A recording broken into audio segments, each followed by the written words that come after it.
And we are going to dive into our picks for Eastern Conference reserves for the All-Star game. I have 8 names here because per Chris Haynes last night, it seems unlikely that Kevin Durant is going to play in the All-Star game. He's currently dealing with an injury right now, and we'll see how it goes, obviously. Like maybe he'll play, maybe he won't. So I've got a list of 8 names here: 2 guards, 3 front court guys, and 3 wild cards. In the West, I have 2 backcourt, 3 front court, 2 wild cards because currently nobody's injured and doesn't look like anyone is going to miss time. Knock on wood, right, that nobody's going to miss time.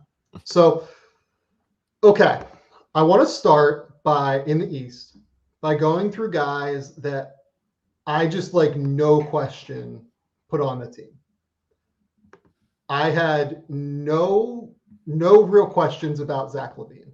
Nope. Zach LaVine is averaging 25 points, 5 rebounds, 4 assists. He's shooting 49, 40, 87 from the field. He's been just a very small step below DeMar DeRozan, who is a rightful all-star starter. The Bulls have been one of the best stories of the NBA season so far. They've been one of the best teams in the Eastern Conference so far. I think Zach LaVine is a no-doubter, no-brainer all-star. Any thoughts there? I'm with you. If I didn't vote FVV, LaVine would have been was my number 2. So I think he should be a starter. He's starter worthy more than Trey in my eyes, but I digress. So I'm with you on that. Okay. Next up, I have Jimmy Butler. Jimmy Butler is averaging 21, 6, and 6. He is the best player on the best team in the East. He missed about 15 games early in the season. And I think that is a big part of the reason why he was unable to even enter the starter conversation, really.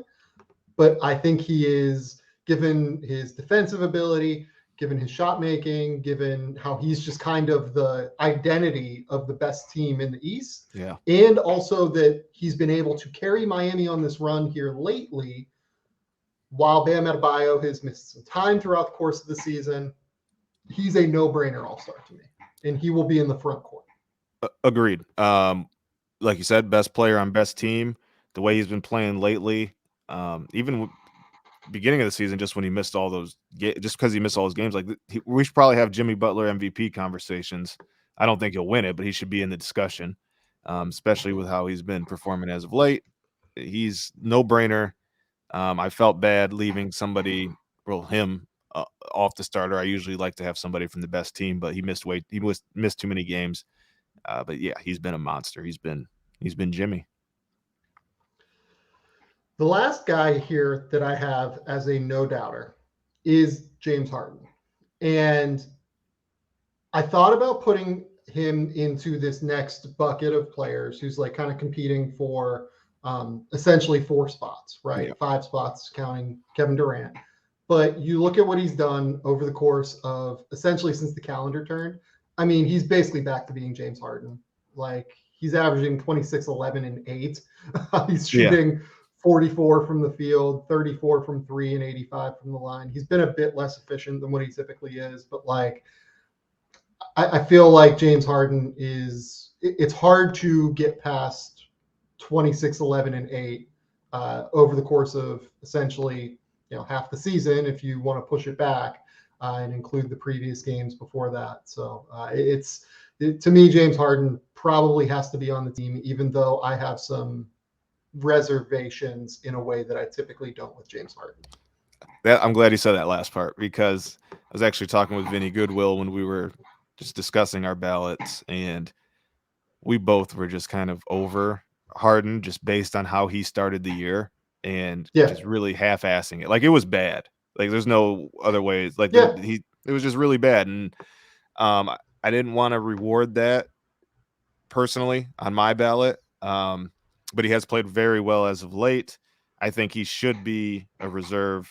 But if you were talking about your wild card group, I would probably have him more in the wild card group than a lock reserve, just because I thought he was just so bad for the first month and a half.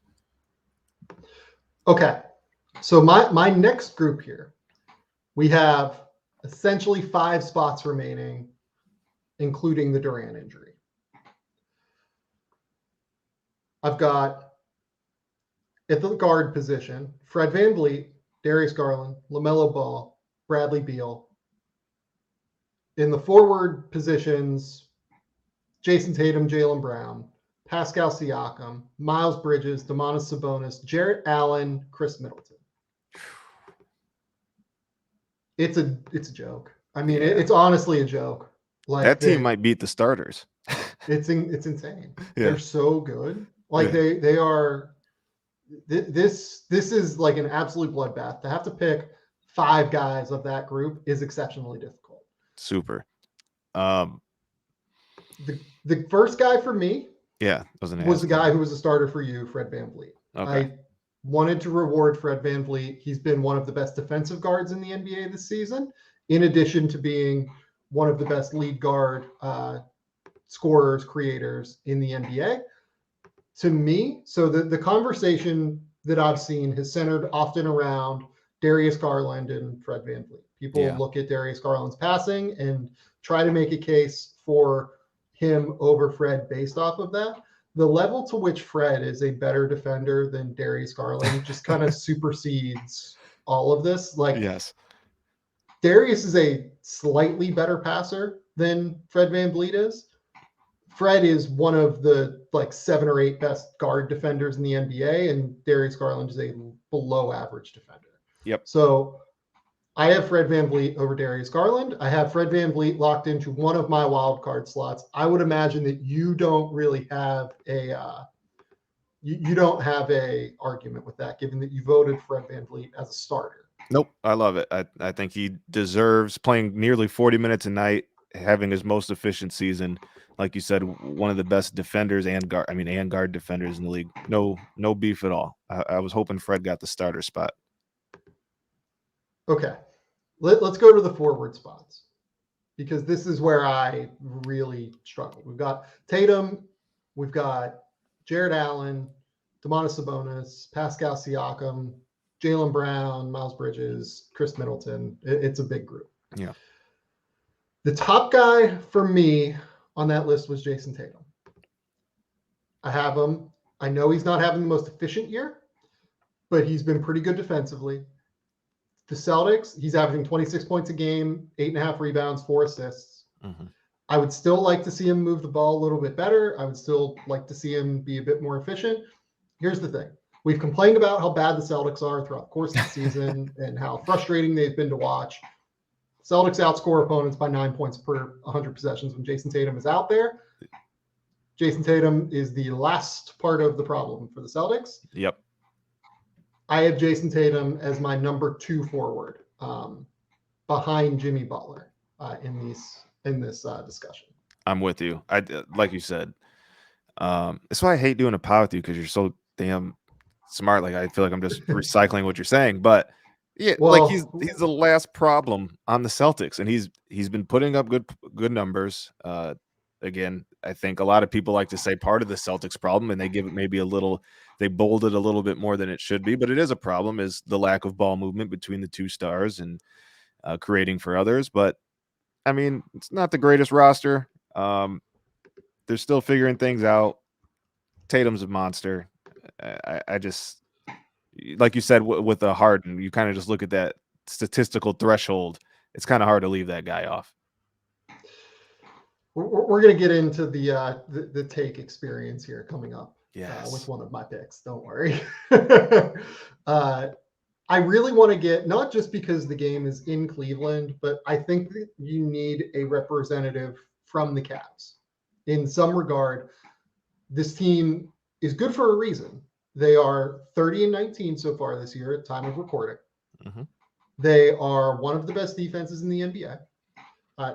None of this is fluky. Like, they've played the 6th hardest schedule in the NBA. They're outscoring their opponents by a good margin. Like, nothing that they've done is fluky. Nope. So trying to find the middle ground between all of the disparate pieces with the Cavs is hard, because Darius Garland is what keeps them afloat on offense. He's like the biggest reason that they are able to take advantage of their defense. Yep. I think Evan Mobley is the most important defender on their team because he unlocks their three big lineup that takes, so much space up on the court, essentially, and makes it harder for opposing teams to get into their sets, to score in the paint, to do everything. Mm-hmm. I think both of those guys are players that I had like real internal discussions on. My pick ended up being Jarrett Allen. I knew that was coming. I like that. I thought that he represented the middle ground between Darius Garland and Evan Mobley really well. Great point. And you look at how effective he is offensively as a scorer.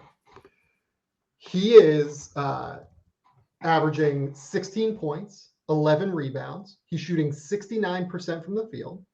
I've long been like a skeptic of Jarrett Allen's actual value defensively up until this year. Mm-hmm. The Cavs have unlocked his ability to protect the rim. They've unlocked his length at the basket. He has been phenomenal around the basket this season. The question between Jarrett Allen and Domantas Sabonis will come up, right? Because Domantas Sabonis is averaging, I think, 19 points, 11 rebounds, 5 assists. So the counting stats favor Domantas Sabonis. Mm-hmm.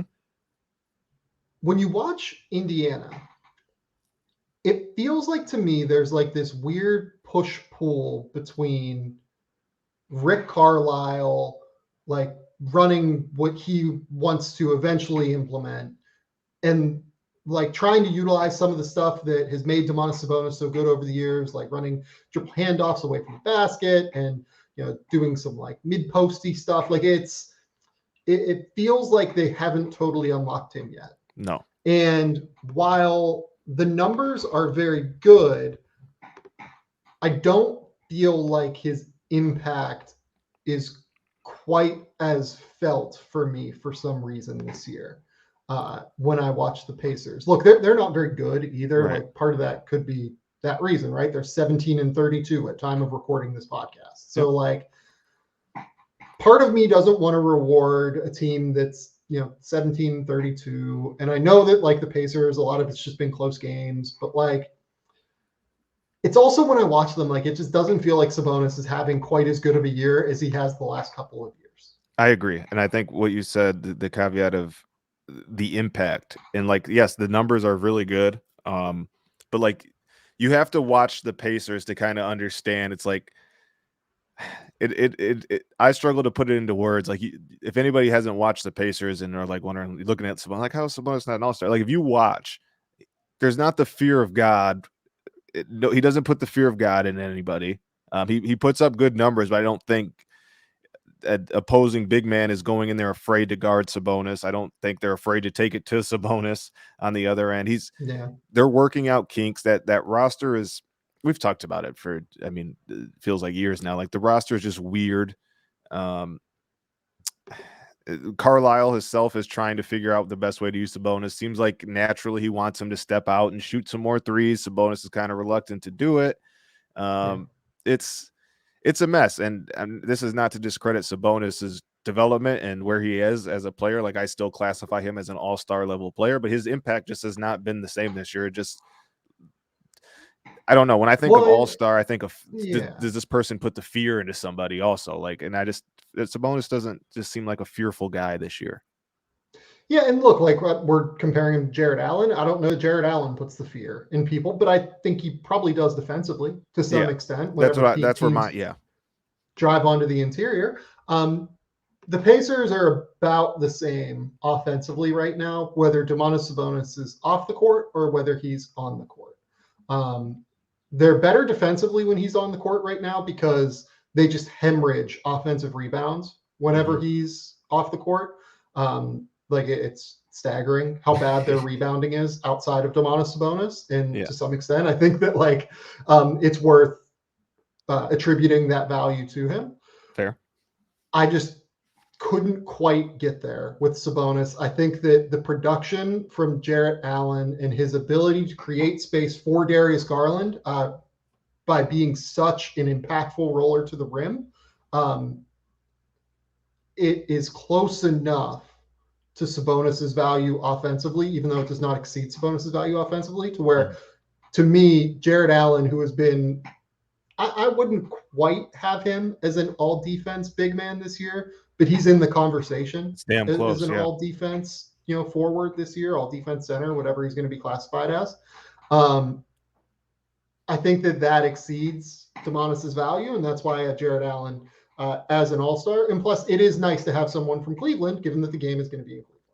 Yes. I like the way that you put that. He's the proper middle ground. It's like, obviously he's not the most flashy player and he's not a creator with the ball, but I would call Jared Allen a BB on both sides of the B plus on both sides of the floor. And then I would call like Garland B plus C minus, and then Mobley A minus on defense. And then maybe just like a B minus C plus on offense right now. Like, I think that's just a good middle ground.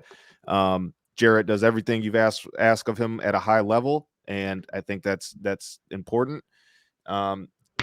The one guy I was really hoping, and this is obviously I'm biased with this one in the way he started the year, but he obviously cooled off, but has had some moments since then, is Miles Bridges. I thought that would be cool for him to kind of work his way in there. I think he's probably, why am I having a blank? How many total reserves are there on the actual team? 7, and then we're adding a spot because of Kevin Durant. So yeah. 8 as of, we're going 8. Right now, we've locked in James Harden, Zach LaVine, 2, Jimmy Butler, Jason Tatum, Fred VanVleet, and Jared Allen. So that's 6. So we have 2 spots left. We've got 2 spots for Jrue Holiday, Darius Garland, LaMelo Ball, Bradley Beal, Miles Bridges, Domantas Sabonis, Chris Middleton, Pascal Siakam, and Jaylen Brown. So, okay. When I watch the Hornets, I think LaMelo is the more impressive player. Yes. I know that Miles's numbers are a little bit better in terms of the counting numbers. When LaMelo I watch the Hornets, unlocks I'm all like, that. LaMelo's the guy. Yeah, he unlocks all that. So to me, LaMelo above Bridges. The next question for me is Darius Garland, Jrue Holiday, Bradley Beal, LaMelo. I'm good with another guard there. Mm-hmm. The guy that I have in the spot right now, and I'm willing to be talked out of it, but the guy I have right now is Jrue Holiday. That's fine with me. I was hoping you didn't say Bradley Beal. Like, Bradley to me is like, I don't even want to have him in part of the discussion with the group you named. So, like, I think that we're kind of being harsh on I Bradley. Understand that. Yeah. But, yeah, I think there's, like, a little bit of harshness on Beal this year. You look at what the passing is. Like, he's been awesome as a distributor this year compared to last year. Like, he's been so good getting them, playing next to Spencer Dinwiddie often and getting them in and out. Like, I get that the defense is bad, but he's still averaging 24 a night. He's making a more concerted effort to play team basketball this year. The Wizards were really good to start the year. Like, and I know that Bradley Beal did not start the year awesomely, but like, I don't know. I couldn't get. I still Beal love in. him. Like, yeah. Yeah. I don't have Bradley Beal as an all-star.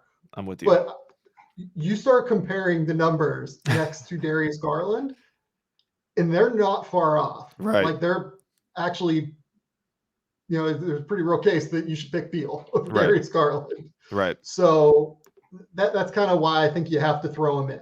I would have LaMelo over both of those guys.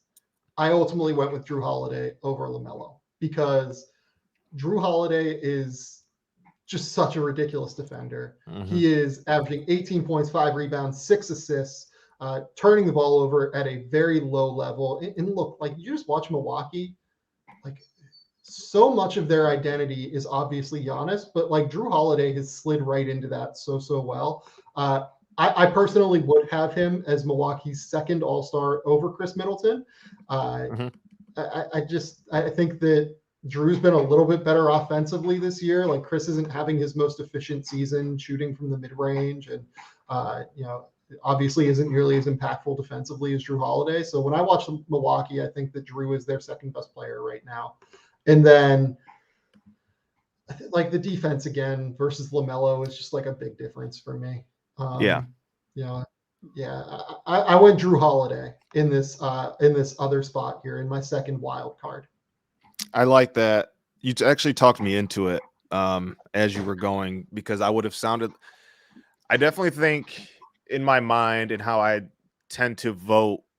I like to, as I mentioned with my FVV pick, I really like to, if a guy has good enough offensive production, if he's a borderline elite defender, I like to reward that guy just because that's basketball. Like you have to pay both sides of the floor. I know it's not glamorous, but there are guys who do it and do it at a great and high level. So with that said, that would contradict my kind of FVV over Trey if I said LaMelo over Drew. But there's part of me that wanted somebody from Charlotte to be represented because, of course, Yeah. I think some of us thought like they could be okay, but I don't know if we expected where they right now, 5th, 6th in the East, just Yep. 2 games back from Milwaukee. So like I tend to want to like have them have a mascot at the All-Star game. So that's where I struggle a little bit with not having LaMelo. But you're correct. I mean, Drew. I mean, we don't need to say anything about Drew. Like we know what he is. The turnovers this year, like you said, I think that's a great caveat. Like especially with how much he's handling the ball and how much he's doing on the defensive end. Like the dude just is a machine. So I agree. I like Drew. And this is our last spot, our joint last spot, right? There's not one It more. is. I have a case that I want to make. Go ahead, do it. Pascal Siakam. He's picked it up lately. I think that Pascal Siakam has been one of the 20 best players, maybe 15 best players in the NBA over the course of his last, 20 games. Like since Toronto has went on this run where I think they've won like 15 of their last 25 or so, they've pulled it up to where they've been awesome. And they're back a little bit over. I think they're either 500 or one game over 500. They're sitting in 7th right now in the Eastern Conference. Siakam's the guy. He's averaging over that time 23 points, 9 rebounds, 6 assists. He's playing plus defense. Like he's kind of like the game between him and Fred VanVleet has been unbelievable. I know that we have 2 Raptors on this team, or at least that I would be voting for 2 Raptors, and that is not necessarily ideal for everyone. Yeah. It's an individual honor. You're right. I mean, you're right. So the other option is Jaylen Brown, who's averaging 24, 7, and 3, shooting 45 from the field, 36 from 30, 78 from the line. Again, playing plus defense, especially on the ball. How many games has he missed? So he's missed about 15. Yeah. And Siakam has certainly missed some time as well. And at the beginning of the year, Siakam was not incredible. Like Jaylen Brown's played 33 games, or Jaylen Brown's played 35. Pascal Siakam's played 33. Look, it's tossing, tough, man. It's a toss up between these two. I personally go Siakam because the level that Siakam, when he has played at his best, nobody has reached that of that group we're talking about. Over these last 25 games, I don't think anyone among this group has quite been as consistently great as Siakam has been. Agreed. Jaylen Brown, I think there's a real case for. I would not. If someone wants to pick Jaylen Brown, I would get it. If someone wants to pick LaMelo Ball, I would get it. I guess if someone wants to pick Sabonis, like Pascal Siakam versus Sabonis, Siakam's numbers are just better. He's averaging more assists even than Sabonis, which like is kind of part of Sabonis's value, right? And obviously Siakam is playing better defense than Sabonis. Yeah. Between the two, I don't really think there's a case for Sabonis over Siakam. Miles Bridges is just kind of fallen off in terms of shooting. Yeah. If someone wants to pick Chris Middleton, like I would get that. I wouldn't personally, but I would get that. I would get Jaylen Brown. I'd get LaMelo Ball. I can't quite get there on Darius Garland because of the defense. I mean, like, where are you at on this? And again, I might just be a hypocrite right now. I don't care. I do think Charlotte should be rewarded. Okay. And so I'm going to go LaMelo. Okay. I agree with you. Of the group we're mentioning, nobody's consistent greatness has reached that of Pascal's. I agree with you that Brown, when healthy, we talk about the two-way player this whole podcast, as excellent of a two-way player as it gets. Garland, the defense is just too bad, but then I'm sitting here picking LaMelo, who I think LaMelo at least has some like instinctual stuff that makes it okay.